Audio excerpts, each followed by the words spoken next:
नमस्कार दोस्तों, यूपीएससी हिंदी के स्टडी प्लेटफॉर्म में आप सभी का स्वागत है। आज का जो टॉपिक है साइंस एंड टेक का, वो काफ़ी इंपॉर्टेंट होने वाला है। और जैसा कि आप लोग को लग रहा होगा कि लेक्चर्स ज़्यादा हो रहे हैं, 17वां लेक्चर है आज। लेकिन मैं आपको एक बात और बताता हूँ कि हमेशा जब भी करंट अफेयर्स की चीज़ें पढ़िए, 6 महीने का करंट अफेयर्स हमने कवर करा दिया था। उसके बाद जुलाई और अगस्त महीने का भी करंट अफेयर्स हमने मंथली कवर करा दिया था। आप जाकर के प्लेलिस्ट में चेक कर सकते हो। उसके साथ ही ये एक तरह से रिवीजन प्लस सितंबर तक के करंट अफेयर्स हैं, यानी कि अगस्त सितंबर भी इंक्लूडेड है इसमें। तो जब भी करंट अफेयर्स पढ़ रहे हो ना, तो बहुत थरोली और आराम से पढ़ो, चूँकि एग्ज़ाम की डेट भी आगे चली गई है। तो थरोली और आराम से पढ़िए, कोई भी घबराने की ज़रूरत नहीं है। ये नहीं कि एक दिन में ख़त्म कर देना है 4 घंटे पढ़ करके।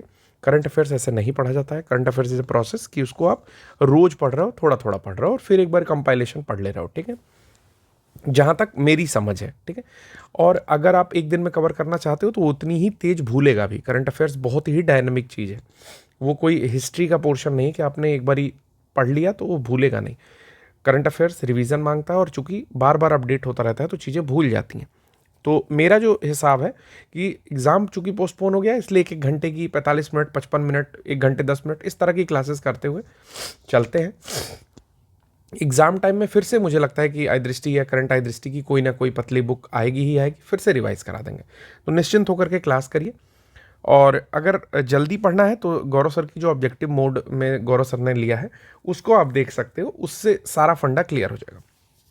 आज की जो न्यूज़ है उसमें कुछ न्यूज़ बहुत इंपॉर्टेंट है, जिसमें पहली न्यूज़ भी इंपॉर्टेंट है, जो कि है विज्ञान धारा एंड बायो E3, ठीक है। सबसे पहले समझते हैं कि बात क्या हो रही है। तो यूनियन कैबिनेट ने, जिसको चेयर कर रहे थे प्रधानमंत्री मोदी जी, उन्होंने डिपार्टमेंट ऑफ साइंस की एक स्कीम है जिसका नाम है विज्ञान धारा, और दूसरी स्कीम है इसका नाम है बायो E3, ठीक है। ये दोनों स्कीम, हाँ तो बता रहा था मैं कि ये स्कीम जो है वो 3 की अम्ब्रेला स्कीम, मतलब कि एक बड़ी स्कीम होगी जिसके अंडर में 3 स्कीम और आएंगी। उन सबको मिला करके department of science and technology ने एक स्कीम के अंदर में डाल दिया है।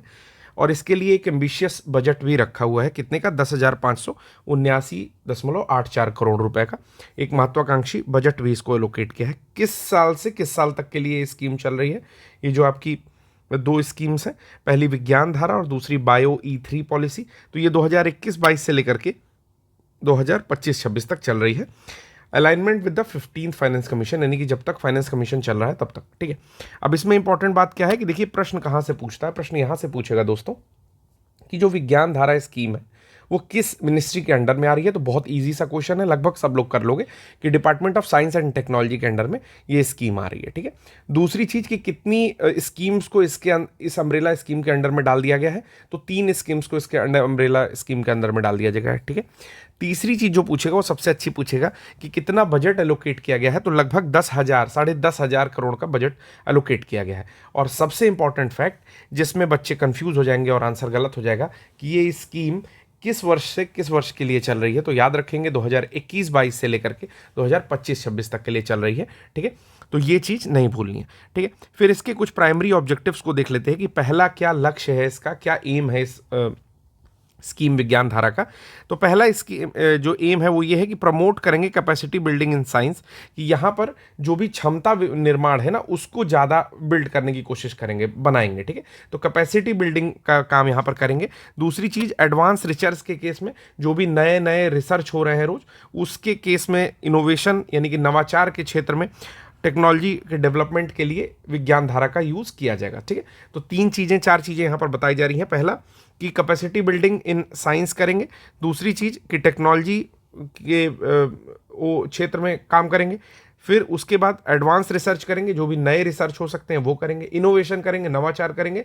और लास्ट में टेक्नोलॉजी डेवलपमेंट करेंगे, यानी कि टेक्नोलॉजी से रिलेटेड, नवाचार से रिलेटेड और कैपेसिटी बिल्डिंग से रिलेटेड जितने भी प्रयोग हो सकते हैं वो सब कुछ विज्ञान धारा के अंडर में किया जाएगा।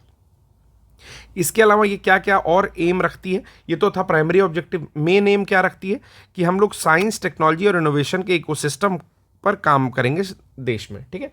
तो साइंस, टेक्नोलॉजी और इनोवेशन, इसका जो एक कह सकते हो इकोसिस्टम है, जो कि एक पारिस्थितिकी तंत्र है, इस पर काम करना है देश में, ये इसका मेन एम आता है, ठीक है। इसके अंडर में टोटल 3 जो है कंपोनेंट हैं इसके। तो ये पूछ सकता है प्रश्न, कहाँ से पूछेगा कि विज्ञान धारा एक स्कीम है जो कि साइंस एंड टेक्नोलॉजी जो आपका डिपार्टमेंट है उसने लॉन्च की है और यूनियन मिनिस्ट्री ने इसको अप्रूवल दिया था, यूनियन कैबिनेट ने। तो बताइए कि कितने मेन कंपोनेंट है विज्ञान धारा के। तो मेन कंपोनेंट है 3। कितने कंपोनेंट है? 3 कंपोनेंट है।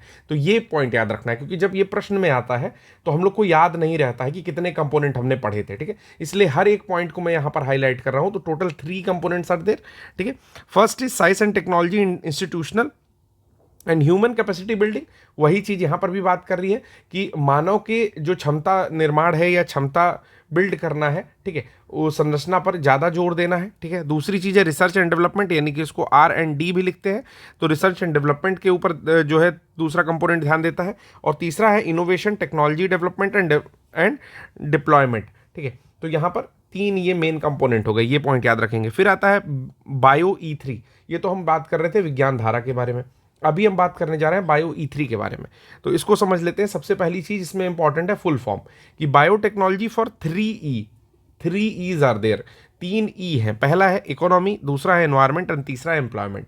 यानी कि अपनी अर्थव्यवस्था के ऊपर ध्यान देना है, दूसरा अपने पर्यावरण के ऊपर ध्यान देना है और तीसरा अपने रोजगार के ऊपर ध्यान देना है बायोटेक्नोलॉजी के थ्रू, ठीक है। तो biotechnology for economy, environment and employment, यहां पर प्रश्न पूछा जा सकता है, इसलिए मैंने यहां पर लिख दिया क्वेश्चन पूछा जा सकता है, ठीक है।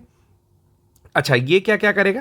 ये जो है फॉस्टर करेगा। फॉस्टर मतलब मजबूती देगा हाई परफॉर्मेंस बायो मैन्युफैक्चरिंग को, ठीक है। यानी कि ये जो पॉलिसी होगी वो हाई परफॉर्मेंस बायो मैन्युफैक्चरिंग के सेक्टर में मजबूती देगी, जो कि डिपार्टमेंट ऑफ बायोटेक्नोलॉजी के अंडर में आता है, ठीक है। फिर the bio E3 initiative focus करता है advance high performance bio manufacturing के, कि हाई परफॉर्मेंस वाली बायो मैन्युफैक्चरिंग करेंगे, ठीक है। बायो मैन्युफैक्चरिंग का मतलब क्या हुआ? जैव उत्पादन, ठीक है। जैव उत्पादन को बायो मैन्युफैक्चरिंग कह रहे हैं, ठीक है। तो अच्छे क्वालिटी की एडवांस बायो मैन्युफैक्चरिंग करेंगे, जो कि बायो बेस्ड प्रोडक्ट को रखेगा अक्रॉस वेरियस इंडस्ट्री, बहुत सारी इंडस्ट्री के माध्यम से बायो बेस्ड प्रोडक्ट को रखेगा। फिर ये पॉलिसी अलाइन करती है नेशनल प्रायोरिटीज को, जो भी देश की प्रायोरिटीज हैं, जो भी देश के लिए क्या बोलेंगे कि उत्तम पैमाने बनाए गए हैं उनको लेकर के, और नेट जीरो कार्बन इकोनॉमी के सेक्टर में भी ये वर्क करेगा। उसके साथ सस्टेनेबल ग्रोथ या सस्टेनेबल डेवलपमेंट की चीज़ों को भी ध्यान रखेगा, ठीक है। और ये एम्फेसाइज करता है फॉस्टर करने में इनोवेशन, रिसर्च, R&D जिसको बोल रहे हैं, ठीक है। तो 3 चीज़ें यहाँ पर भी बोली गई हैं कि भाई ये बायो बेस्ड प्रोडक्ट बनाएगा, यानी कि बायो मैन्युफैक्चरिंग जो करेगा वो बहुत ही एडवांस लेवल की करेगा। दूसरा, नेशनल प्रायोरिटीज़ को अलाइन करेगा, यानी कि जो भी देश के लिए प्रायोरिटी पर है, जैसे जीरो इकोनॉमी हो गई, जीरो इमिशन बेस्ड प्रोडक्ट्स हो गए, इस तरह की चीज़ों को अलाइन करेगा बायो E3। और तीसरा काम करेगा यहाँ पर रिसर्च एंड डेवलपमेंट पर फोकस करेगा, उसको स्ट्रेंथन करेगा, मजबूती प्रदान करेगा और फॉस्टर करेगा, ठीक है। तो ये हमने 2 स्कीम यहाँ पर पढ़ी जो कि महत्वपूर्ण स्कीम्स थी। इसके बाद आता है अगला कृषि decision support system, that is also called कृषि DSS। ध्यान से समझेंगे, हिंदी के हो या इंग्लिश के हो, बड़े आराम से चीजें समझ में आ जाएंगी, ठीक है। तो देखते हैं ये क्या है।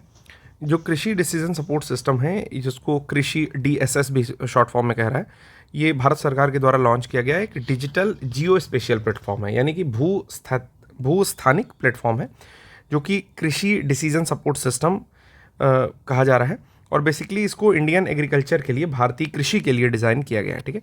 तो अगर ऐसा प्रश्न पूछता है कि भारतीय कृषि के लिए अभी हाल ही में कौन सा, तो लॉन्च किसके लिए किया गया है दोस्तों? तो इसको लॉन्च किया गया है मिनिस्ट्री ऑफ एग्रीकल्चर के लिए, क्योंकि फार्मर्स के वेलफेयर की बात करता है, इंडियन एग्रीकल्चर की बात करता है, इसलिए इसको इसी मिनिस्ट्री के द्वारा लॉन्च किया जाएगा। अगस्त में लॉन्च किया गया, जरूरी नहीं है इसको पढ़ना। हाँ, ये क्या है? तो digital public infrastructure for agriculture announced by finance minister Nirmala Sitharaman ने अपनी बजट स्पीच जुलाई 2023 में इन्होंने कहा था कि digital public infrastructure for agriculture, क्या कहा था? कहा था कि डिजिटल सार्वजनिक बुनियादी ढांचे के लिए, मतलब कृषि के लिए डिजिटल सार्वजनिक बुनियादी ढांचे का निर्माण करना है, ठीक है। तो कृषि DSS जो है उसी का पार्ट है।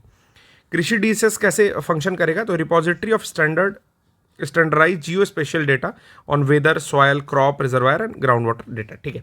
तो इसके बारे में ऐसे समझिए कि कृषि DSS जो है वो मौसम, मिट्टी, फसल, जलाशय और भूजल संबंधी जो भी मानकीकृत, ठीक है, जो भी मानकीकृत स्टैंडर्डाइज भू स्थानिक आंकड़े हैं उसके भंडार के रूप में ये काम करेगा, यानी कि उसके रिपोजिटरी के रूप में यहाँ पर काम करेगा। ये किससे और इंटीग्रेट करेगा, तो गवर्नमेंट स्कीम और सर्विसेज के साथ भी ये इंटीग्रेट करके काम करेगा। इसके साथ एक काम और कि one nation one soil information system, तो कृषि डीएसएस जो है आपका वो कॉम्प्रिहेंसिव यानी कि पूर्ण रूप से जितना हो सकता है विस्तृत रूप से सॉइल का डेटा जो कि एम्बेडेड करेगा इन्फॉर्मेशन, मतलब अपने साथ किस किस इन्फॉर्मेशन को संलग्न करेगा, सॉइल टाइप, मिट्टी के टाइप क्या है, मिट्टी का पीएच क्या है, पोटेंशियल ऑफ हाइड्रोजन को पीएच बोलते हैं, सॉइल की हेल्थ कैसी है, इत्यादि चीज़ें। और ये जो है लॉन्च किया गया आपका कब, national conference on space driven solution for agriculture transformation in India, जो कि एग्रीकल्चर मिनिस्ट्री के द्वारा लॉन्च मतलब ऑर्गेनाइज किया गया था। ठीक है, तो समझ में थोड़ा बहुत आया होगा कि कृषि डिसीजन सपोर्ट सिस्टम यानी कि कृषि डीएसएस क्या है।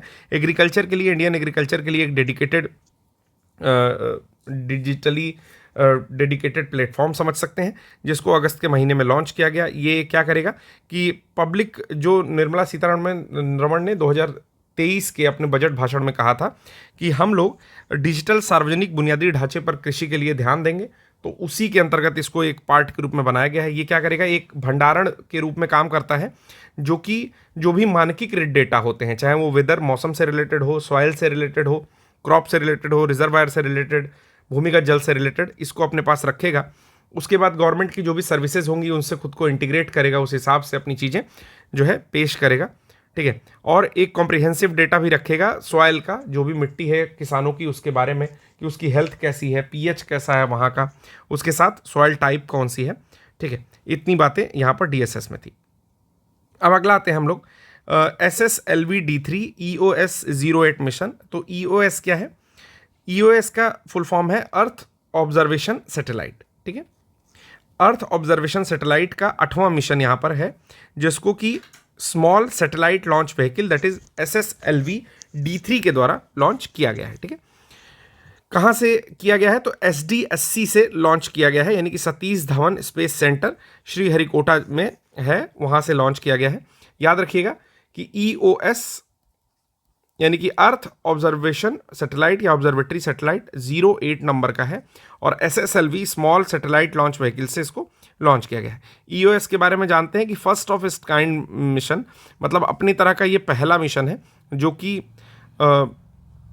इसरो के द्वारा बनाया हुआ है। ठीक है, और इसमें बहुत सारे पेलोड हैं। ठीक है, और सबसे इंपॉर्टेंट चीज़ ये है कि ये इंफ्रारेड के रेंज के अंतर्गत जो है चीज़ों को ऑब्जर्व करेगा। ठीक है, इसमें जो है माइक्रो बस भी लगा हुआ है, और उसके अतिरिक्त बहुत सारे पेलोड हैं, जैसे नोवल GNSS-R पेलोड है, SIC UV डीजोमीटर लगा हुआ है। प्राइमरी ऑब्जेक्टिव क्या है, प्राइमरी ऑब्जेक्टिव इसका है, प्राथमिक जो उद्देश्य है कि mission to design and development of, किस किस चीज़ को डिज़ाइन और डेवलपमेंट में सहायता करेगा। पहला है payload instruments are compatible with micro satellite buses, कि जो भी माइक्रो सैटेलाइट भेजी जा रही हैं उनके लिए जो क्या बोलेंगे कि उपयुक्त, उनके लिए उपयुक्त जो पेलोड्स हैं, यानी कि जो भी सामान यहाँ से ले जाता है उनको डिज़ाइन करना, जिससे कि फ्यूचर ऑपरेशन सैटेलाइट के लिए ये चीज़ संभव हो पाए। फिर माइक्रो सैटेलाइट की accommodating new main frame technologies like integrated avionics package structural panel with, अच्छा ऊपर की चीज़ दी हुई है, बस इसको ऐसे समझ लीजिए कि माइक्रो सैटेलाइट के लिए बहुत सारी ऐसी चीज़ें अकोमोडेट करनी पड़ती है, ऐसी चीज़ें रखनी पड़ती हैं जो वो माइक्रो सैटेलाइट लेके ऊपर जा सके। ठीक है, तो जैसे उसमें कुछ इंटीग्रेटेड एवियोनिक्स पैकेज दिए जाएंगे, structural panel with embedded PCB जो होता है। ठीक है, AC वेसी में भी आपने सुन रखा होगा PCB, यानी कि printed circuit board, basically power supply जिस बोर्ड की सहायता से दी जाती है वो PCB, फिर बैटरी हो गई, फ्लेक्सिबल सोलर पैनल हो गया, इत्यादि चीज़ें। MDGA का फुल फॉर्म नहीं आइडिया मुझे, तो इत्यादि चीज़ें जो है उस माइक्रो सैटेलाइट के हिसाब से अकोमोडेट की जाएंगी। ठीक है, सैटेलाइट कैरी कर रहा है 3 पेलोड्स को, ये सब नाम जानना कोई इंपॉर्टेंट नहीं है। ठीक है, बस इतनी चीज़ें जान गए हम लोग। मिशन का कन्फिग्रेशन ये है कि ये सर्कुलर लोअर अर्थ ऑर्बिट में जाएगा, टोटल 475 किलोमीटर ऊपर, और 37.5 डिग्री के एक एंगल पर इसको लगाया जाएगा, इंक्लिनेशन ऑफ 37.5 डिग्री, लगभग 37.5 डिग्री, और मिशन की लाइफ होगी 1 साल की। ऑन बोर्ड इस पर क्या क्या चीज़ें हैं, तो स्पेस किड्स इंडिया के द्वारा डेमोसैट SR0 डेमोसैट डेवलप किया गया है, जिसको कि इंटेंटेड ऑर्बिट में प्लेस कर दिया जाएगा। ठीक है, तो थोड़ी चीज़ें आपको समझ में आया होगा कि EOS 08 जो है वो आपका SSLV के द्वारा छोड़ा गया है, जिसमें कुछ माइक्रो जो सैटेलाइट्स होती हैं वो जा रही हैं, और माइक्रो सैटेलाइट्स के लिए जो पेलोड्स होते हैं उन फ्यूचर की भी चेकिंग करेगा ये, कुछ पेलोड्स गए भी हैं, IR रेंज में चीज़ों को विजुअलाइज करेगा। उसके अतिरिक्त इसके साथ इसको जो है लोअर अर्थ ऑर्बिट में लगाया जाएगा टोटल 450 किलोमीटर ऊपर और 37.5 डिग्री के इंक्लिनेशन पर, और टोटल 1 साल इसकी लाइफ है। स्पेस किड्स इंडिया के द्वारा डेवलप किया हुआ SR-0 डेमो सेट जो है वो इंटेंडेड ऑर्बिट में छोड़ा जाएगा। अगला आता है rapid Apophis mission for space safety, that is also called Ramses. अब पहले ये जानना है कि एपोफिस क्या है, ठीक है। एपोफिस जो है एक बहुत बड़ा एस्ट्रॉयड है, ठीक है, काफ़ी बड़ा है। ऐसे समझ लो कि जो पीसा की मीनार है, सॉरी एफिल टावर से भी बड़ा है, और ऐसा लगभग 450 मीटर के आसपास का है, ठीक है। चलिए, तो किसके किसके साथ जो है ये रैमेसेस जो है इसके लिए समझौता हो रहा है। तो एक है ISRO, Indian Space Research Organisation, दूसरा ESA यानी कि यूरोपियन स्पेस एजेंसी। अब देखिए प्रश्न कैसे बनता है। क्वेश्चन ऐसे बनेगा कि Ramses mission which is in news is related to which thing, ठीक है, और विच ऑफ द फॉलोइंग, ऐसे। तो पहला लिख देगा एपोसिस एस्ट्रॉयड, एपोफिस एस्ट्रॉयड, ठीक है, पहला। दूसरा लिख देगा न्यूली डिस्कवर्ड स्पीसीज ऑफ मेढक, ठीक है, फ्रॉग की कोई स्पीसीज है, ठीक है। तीसरा लिख देगा fossil found at moon by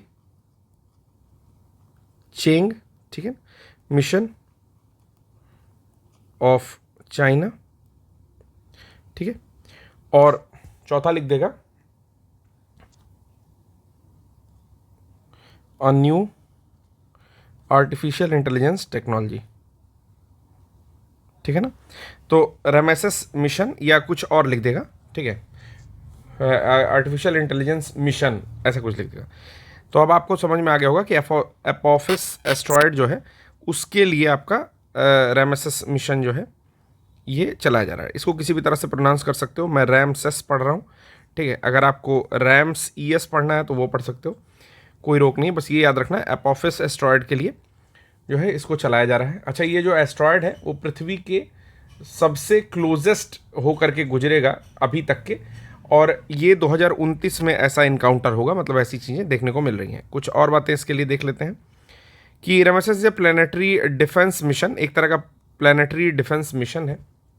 जो भी आपके प्लैनेट होते हैं, ग्रह हैं, उनके लिए जो रक्षा संबंधी मिशन है उसका एक मिशन है। इसका नाम क्या है? 99942। एस्ट्रॉयड का नाम क्या है? 99942 एपोफिस, ठीक है। और ये जो है क्लोज फ्लाई बाय करेगा अर्थ के 2029 में, ठीक है। कब? अप्रैल के महीने में ऐसा माना जा रहा है।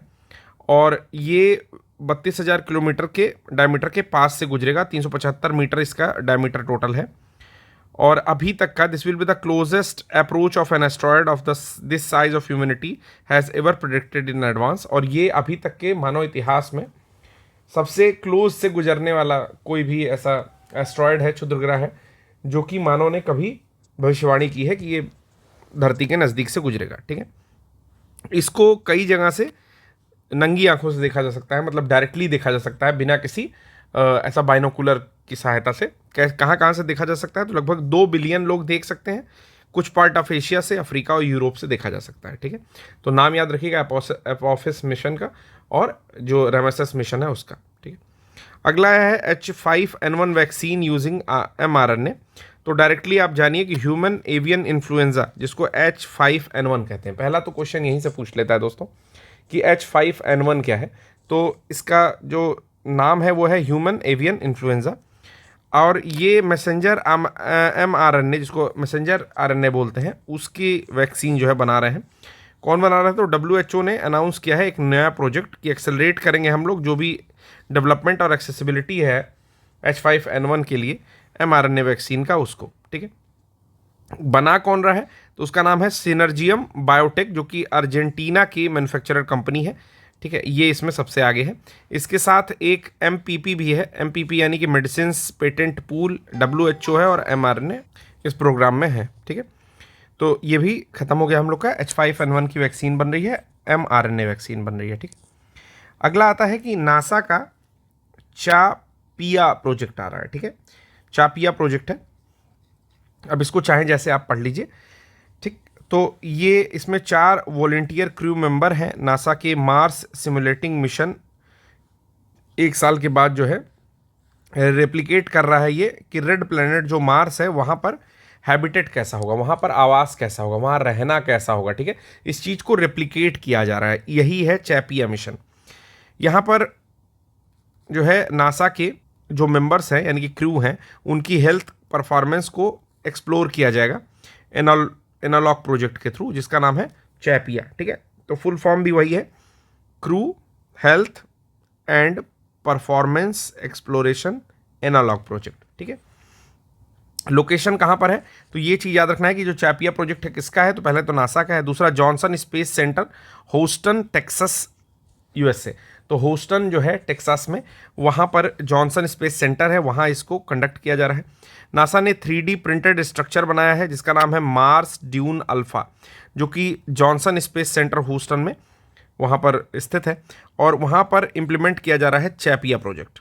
ठीक, तो प्रोजेक्ट का नाम जान लो, बस ये जान लो कि जिस तरह मार्स पर रहना का अनुभव होगा, जिस तरह उनके शरीर में कुछ अंतर आएगा वहाँ के एटमॉस्फेयर को लेकर के, जिस तरह वहाँ पर समय बिताने से चीज़ें बदलेंगी, सेम वैसा ही एक कह लो कि जोनर यहाँ पर दिया जा रहा है, या वैसा ही एक हैबिटेट आर्टिफिशियली बनाया गया है। ठीक है, सिमुलेट किया गया है, जो कि सेम लिविंग कंडीशन देगा मार्स पर और स्टडी करने में आसानी देगा कि क्या इफेक्ट है लॉन्ग ड्यूरेशन मिशन के लिए या क्रू की हेल्थ पर और उनके परफॉर्मेंस पर अगर वो वहाँ रहेंगे।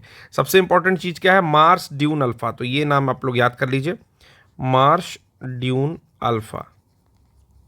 हो सकता है कि एग्जामिनेशन में मार्स ड्यून अल्फा दिखाई दे जाए, पूछेगा कि हाल ही में चर्चा में रहा मार्स ड्यून अल्फा निम्न में से क्या है, तो पहला लिख देगा कि 3D printed air locked habitat, यानी कि 3D प्रिंट किया हुआ वायुरोधी आवास। ठीक है, दूसरी चीज कि किसी की प्रजाति दे देगा, कोई आपका क्षुद्रग्रह का नाम दे देगा, या कोई चौथी चीज एक एग्जाम्पल में और दे देगा। ठीक है, तो याद रखिएगा मार्स ड्यून अल्फा क्या है। चलिए, तो यहाँ पर बहुत सारी चीज़ें होंगी, सारा कुछ दिया हुआ है कि फार्म होगा।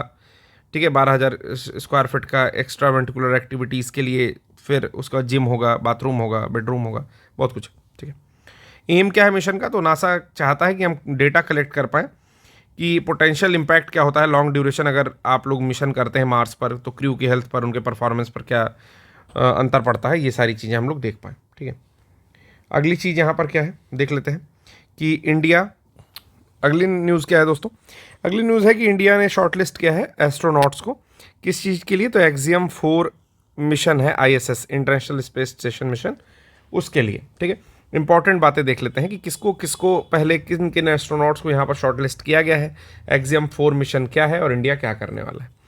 पहला यह है कि इंडिया ने ग्रुप कैप्टन जिनका नाम है शुभांशु शुक्ला, उन्हें मेन पायलट के तौर पर, और दूसरे हैं ग्रुप कैप्टन प्रशांत बालाकृष्णन नायर, इनको बैकअप पायलट के तौर पर Axiom 4 mission to the ISS के लिए चुना है। ठीक है, ये मिशन मार्क करता है significant milestone in India's human space flight programme, India की एक ह्यूमन स्पेस फ्लाइट प्रोग्राम होने वाली है, यानी कि मानव हवाई फ्लाइट जो भी है वो प्रोग्राम एक होने वाला है। किसके साथ कोलैबोरेट कर रहा है इंडिया इसके लिए, तो US के साथ। तो देखिए क्वेश्चन क्या क्या पूछ सकता है कि जो एक्सियम 4 मिशन है, ठीक है, इसमें इंडिया की जो ह्यूमन स्पेस फ्लाइट प्रोग्राम है, इसी का नाम एक्सियम 4 है। इसमें पहले तो 2 व्यक्ति जो भारत से, एक पायलट और एक को पायलट जा रहे हैं, जिनका नाम क्रमशः शुभांशु शुक्ला और प्रशांत बालाकृष्णन नायर है। ये मिशन किस देश के साथ कोलैबोरेट किया जा रहा है, किस देश के साथ सहयोग भावना बनाई गई है, यानी कि सहयोग समझौता किया गया है, तो कंट्री का नाम है आपका US। ठीक है, यूनाइटेड स्टेट्स। एक्सियम 4 जो है 4th प्राइवेट एस्ट्रोनॉट मिशन है to the ISS International Space Station पर जाने वाला 4था प्राइवेट एस्ट्रोनॉट मिशन होगा, जो कि इसरो और नासा के पार्टनरशिप के द्वारा चलाया जा रहा है। मोदी जी जब गए थे US से 2023 जून में, तब से ये मिशन प्लान हुआ था। ठीक है, तो खत्म हो गया। अगला है India graphene engineering and innovation centre. तो डायरेक्टली इंस्टीट्यूट कहाँ कहाँ पर है उसका नाम याद रखना है, एक्स्ट्रा कुछ भी नहीं पढ़ना है, ठीक है। तो सबसे पहली चीज़ ये है कि मिटी मंत्रालय ने सितंबर 2024 अभी हाल ही में लॉन्च किया है India graphene engineering and innovation centre, जिसको IGEIC भी शॉर्ट में बोल सकते हो, India graphene engineering and innovation centre. किसके अंतर्गत? तो विकसित भारत @ 2047 विजन के अंतर्गत, ठीक है। तो पहला प्रश्न यहीं से आ जाता है कि जो IGEIC है ये किस विजन के अंतर्गत जो है बनाया जा रहा है। तो यहाँ पर है विकसित भारत @ 2047 विजन के अंतर्गत बनाया जा रहा है। कहाँ कहाँ पर क्या क्या बनाया जा रहा है? IGEIC जो है नॉन प्रॉफिट कंपनी है। सबसे पहली चीज़ ये भी याद रखनी है कि कोई प्रॉफिटेबल ऑर्गेनाइजेशन नहीं होगा, ये नॉन प्रॉफिट कंपनी होगी। फिर फोकस करेगी ग्रेफीन की टेक्नोलॉजी पर, इसके कमर्शलाइजेशन पर यानी कि इसके बेचने पर, और सेक्टर जैसे electronics, energy storage, health care पर फोकस करेगा ये चीज़ें। क्या क्या बनाया जा रहा है? तो रिसर्च एंड डेवलपमेंट वाली जो विंग है वो बन रही है त्रिवेंद्रम केरला में, ठीक है। रिसर्च एंड डेवलपमेंट वाली विंग कहाँ बन रही है? त्रिवेंद्रम केरला में बन रही है। बिजनेस हब वाला कहाँ बन रहा है? बेंगलुरु। और मैन्युफैक्चरिंग यूनिट बन रही है पलक्कड़ में, ठीक है, जो कि सबका सब केरला गवर्नमेंट के द्वारा सपोर्ट किया जा रहा है। तो तीनों चीज़ मैंने आपको बता दी। R&D सेंटर जो बन रहा है Trivandrum Kerala, with the business hub बन रहा है बेंगलुरु में, और मैन्युफैक्चरिंग यूनिट बन रही है पलक्कड़ में। तो ये तीनों पॉइंट याद रखिएगा। कन्फ्यूजन के चांसेस है क्योंकि तीन चीज़ बन रही है, अलग अलग प्लेसेस पर है, तो ऐसा ना हो कि उसको बिल्कुल अमलगमेट कर दो, आपस में मिला दो और फिर समझ में ना आए, ठीक है। तो R&D कहाँ पर है? त्रिवेंद्रम केरला में है। फिर दूसरा मैन्युफैक्चरिंग यूनिट कहाँ है? पलक्कड़ केरला में ही है। और बिजनेस कहाँ हो रहा है? तो वो बेंगलुरु में हो रहा है, ठीक है। चलिए अगला है कि 2024 edition of chief science advisers round table. तो मुख्य विज्ञान सलाहकार का एक राउंड टेबल या गोलमेज कोई सम्मेलन हो रहा है। कहाँ हुआ है ये पॉइंट याद रखेंगे। तो पेरिस फ्रांस में हो रहा है, यूनेस्को के हेडक्वार्टर में, ठीक है। इसके अतिरिक्त अगर कोई चीज़ होगी तो मैं देखता हूँ, अदरवाइज हम लोग केवल थीम पढ़ लेंगे। Fostering open science, bridging knowledge asymmetry and building global science advice capacity. तो बेसिकली ये है कि खुला विज्ञान या सबके लिए विज्ञान को फॉस्टर करेंगे, बल दे रहे हैं, ब्रिज कर रहे हैं नॉलेज को एसिमेट्री के साथ, ठीक है। और building global science advice capacity, यानी कि ग्लोबल साइंस को लेकर के, वैश्विक रूप से विज्ञान को लेकर के जो क्षमता है, सलाहकारी क्षमता, उसको बिल्ड करने की कोशिश कर रहे हैं, उसको बनाने की कोशिश कर रहे हैं, ठीक है। इसके अलावा हम लोग इसमें कुछ भी नहीं पढ़ेंगे। फिर आता है geo brain. What is geo brain?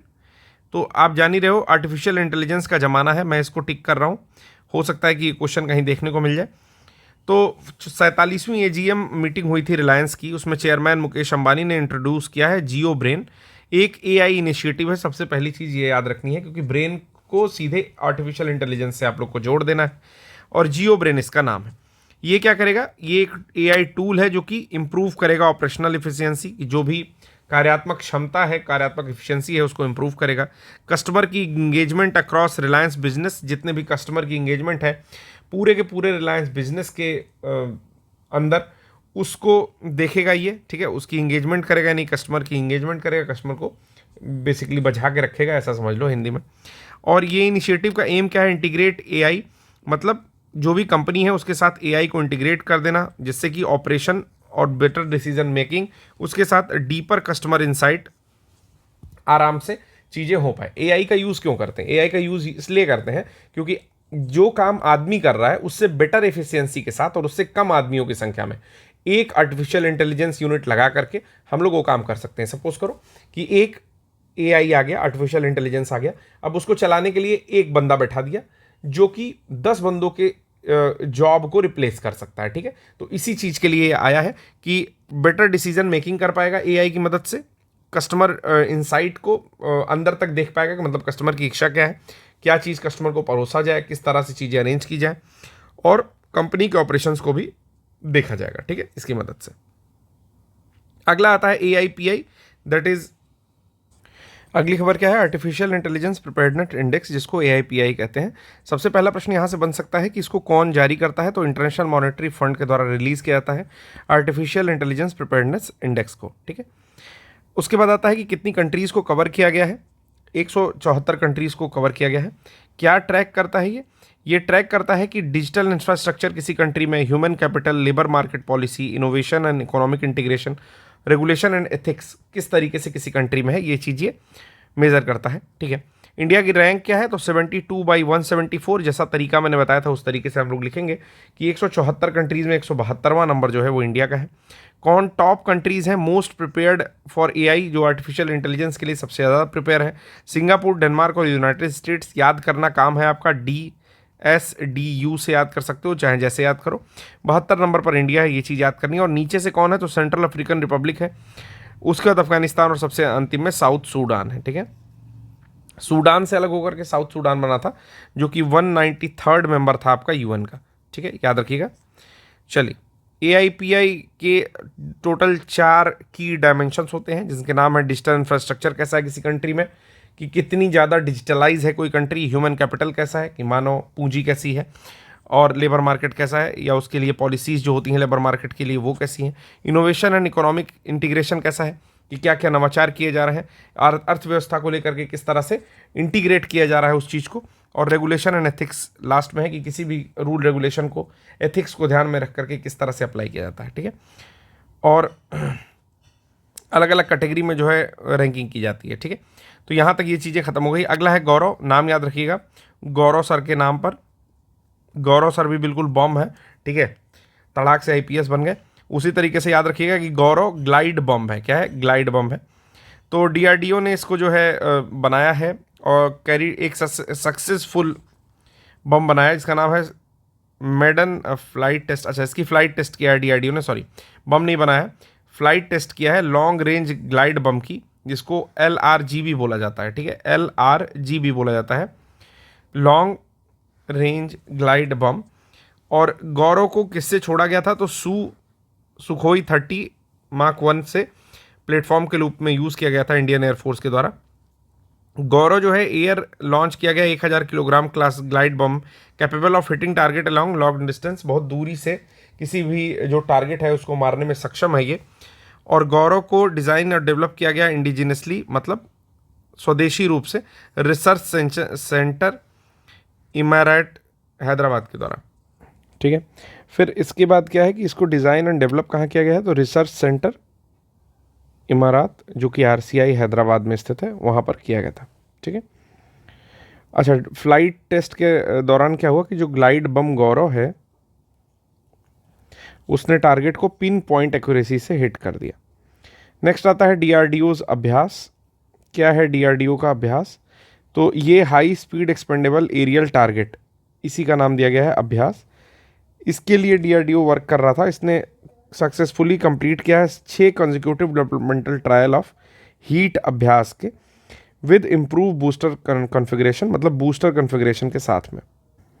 अभ्यास क्या है इसके बारे में भी जान लेते हैं। इसका जो ट्रायल कंडक्ट किया गया है वो integrated test and ITR Chandipur Orissa में किया गया है। तो ये भी याद रखिएगा कि अभ्यास का जो ट्रायल कंडक्ट किया जा रहा है, जो उसका ट्रायल वर्जन मतलब परीक्षण किया जा रहा है एक तरीके से, वो ITR चांदीपुर उड़ीसा में हुआ है। अभ्यास क्या है, तो इसको डिज़ाइन किया गया है DRDO के द्वारा, जो कि एरोनॉटिकल डेवलपमेंट एस्टेब्लिशमेंट है बेंगलुरु में, और developed through production agencies HAL and Larsen and Toubro. तो HAL और लॉर्सन एंड ट्यूब्रो यानी कि LNT के द्वारा इसका प्रोडक्शन एजेंसी है इसकी, और डेवलप किया जा रहा है इसको DRDO के द्वारा। ठीक है, ये इसका एरोनॉटिकल डेवलपमेंट एस्टेब्लिशमेंट है। ये high speed expendable aerial target hit है इसके अंदर, यानी कि अगर बहुत तेज़ी से कोई एरियल टारगेट वायु वाला कोई निशाना लगाना है कहीं पर, ठीक है, तो उसके लिए जो है ये सूटेबल है। ये प्रोवाइड करता है realistic threat scenario for weapon system practice. Sorry दोस्तों, वाली वीडियो जो है बीच में रुक गई थी, इस कारण मुझे फिर से रिकॉर्ड करना पड़ रहा है। तो ये जो है एक high speed expendable aerial target को हिट कर सकता है, रियलिस्टिक थ्रेट सिनेरियो बनाता है, इंडिजिनस सिस्टम है मतलब स्वदेशी है, ऑटोनोमस फ्लाइंग है इसके अंदर है, डिज़ाइन फॉर ऑटोनोमस फ्लाइंग, खुद से कुछ देर तक अपनी फ़्लाइट को कंट्रोल कर सकता है, ऑटो पायलट मोड है इसमें, laptop based ground control system है, for aircraft integration, pre flight checks और ऑटोनोमस फ्लाइट, ये सारा कुछ कर सकता है। ठीक है, मतलब कुल मिला करके जैसे अगर कोई व्यक्ति उसमें कुछ देर के लिए उसको हैंडल नहीं कर रहा है तो भी वो उड़ सकता है। लैपटॉप के साथ कनेक्ट होकर उसको एक ड्रोन की तरह से आप उड़ा सकते हो। ये सारी फैसिलिटीज़ है और ये गैस टर्बाइन इंजन से चलता है, ठीक है। उसके बाद इसके लिए बस इतना ही, चीज़ें जितनी मैंने बताई उतनी इंपॉर्टेंट है। फिर हम लोग आते हैं, गवर्नमेंट ने बायोप्लास्टिक पार्क जो है सेटअप किया है, ठीक है। किस गवर्नमेंट ने सेटअप किया है? तो उत्तर प्रदेश गवर्नमेंट ने सेटअप किया है। पहली चीज़ ये हो गई कि किस गवर्नमेंट ने सेटअप किया है, तो उत्तर प्रदेश गवर्नमेंट ने। कहाँ पर? लखीमपुर खीरी डिस्ट्रिक्ट में उत्तर प्रदेश के सेट किया गया है, ठीक है। ये एक तो जॉब अपॉर्चुनिटी देगा, दूसरी चीज़ क्या है कि इन्वायरमेंटल क्रेडेंशियल को मेंटेन करने का काम करेगा। बलरामपुर शुगर मिल्स के द्वारा इसको सेटअप किया गया है पीपीपी मोड पर, यानी कि पब्लिक प्राइवेट पार्टनरशिप के द्वारा, यानी कि पब्लिक जो कंपनीज़ है वो किसी प्राइवेट कंपनीज़ के साथ मिलकर के इसको लखीमपुर खीरी में लगा रही है, ठीक है। कौन सी अथॉरिटी है? तो यूपी ईडा जो है, Uttar Pradesh expressway industrial development authority ने इसको स्टार्ट किया। बायोप्लास्टिक क्या होता है? बायोप्लास्टिक वो पॉलीमर होते हैं जो कि नेचुरल और renewable resources, can be biodegradable और नॉन बायोडिग्रेडेबल। तो ये बायोप्लास्टिक ऐसे पॉलीमर होते हैं जो कि नेचुरल या रीन्यूएबल सोर्सेज के द्वारा निकलते हैं, ठीक है। और ये बायोडिग्रेडेबल भी हो सकते हैं, मतलब पूरी तरह से जैव निम्नीकरण भी हो सकता है उनका और नहीं भी हो सकता है। ऐसी चीज़ों में इसका नाम है। बस ये याद रखिएगा कि लखीमपुर खीरी में ये चीज़ लग रही है। फिर है ग्लोबल एनर्जी ट्रांजिशन, तो इसका नाम है ETI, एनर्जी ट्रांजिशन इंडेक्स, ठीक है। तो सीधे इंडिया की रैंक देखते हैं, तो ये रैंक है इसकी 63rd रैंक है, 63वीं रैंक है। कौन लॉन्च करता है? तो वर्ल्ड इकोनॉमिक फोरम इसको निकालता है, ठीक है। फिर कुछ यहाँ पर आउटकम्स दिए हुए हैं रिपोर्ट के, ठीक है। चलिए रैंकिंग में देखेंगे तो स्वीडन, डेनमार्क, फिनलैंड, स्विट्ज़रलैंड और फ्रांस जो है टॉप 5 परफॉर्मर है यहाँ पर। बात करें इंडिया की, 63rd है ETI में, ठीक है। और 8 कंट्रीज जैसे Bhutan, Comoros, Gabon, Guyana, Madagascar, Niue Panama, Suriname net zero emission 2022 में पहुँचा चुके हैं, ठीक है। तो नाम याद रखिएगा, इसमें एक जो है ये नेबरिंग कंट्री है इंडिया की, भूटान, जो कि नेट ज़ीरो इमिशन पहुंचा चुकी है। अगला आता है international year of quantum science and technology. June 7 2024 की न्यूज़ है।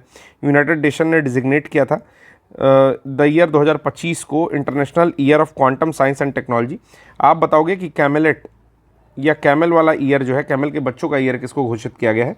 ये यहाँ पर क्वेश्चन है। 2024 को घोषित किया गया, ये मैं बता भी दे रहा हूँ, लेकिन एक बारी जाकर कैमलिड्स वाला ईयर जो है आप लोग सर्च कर लीजिएगा, ठीक है। शायद कैमलिड्स यही स्पेलिंग होगी, ठीक है। तो 2025 को क्या घोषित किया गया है? तो year of quantum science and technology घोषित किया गया है। इसमें हम लोग को ज़्यादा कुछ भी नहीं पढ़ना है, ठीक है। तो चलिए बस ये साल याद रखिएगा। फिर आता है Trishna space mission. Trishna space mission किसके किसके द्वारा चलाया जा रहा है?